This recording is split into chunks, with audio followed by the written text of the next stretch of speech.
your brain is lazy, and here's how to fix it. Because when you're trying to learn a new language like English, your brain is like a teenager who doesn't want to get out of bed. It's like, just 5 more minutes, I'll do it later. But the truth is, you can trick your brain into being more productive.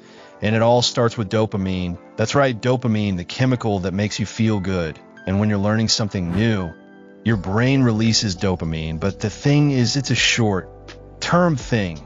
It wears off quickly. So to keep that feeling going, you need to do things that make your brain release dopamine over and over again, like repetition. Repetition is key. You see, when you repeat something, your brain starts to build connections. And the more you repeat it, the stronger those connections get.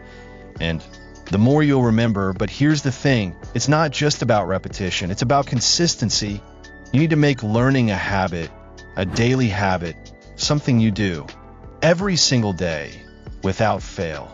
So set a timer for 10 minutes a day and dedicate that time to learning English. And don't worry if you don't understand something at first. Just keep going. Your brain will thank you. And before you know it, you'll be speaking like a native. And the best part is, it's not just about English. It's about how you can use this trick to learn anything: science, math, history. It's all the same. So don't let your brain be lazy. Take control and start learning now. Because the more you learn, the more you'll want to learn, and the more you'll realize that your brain is not lazy at all. It's just waiting for you to tell it what to do. And once you do, watch out, you'll be unstoppable. And that's the secret to learning faster. It's not a secret. It's just a matter of understanding how your brain works.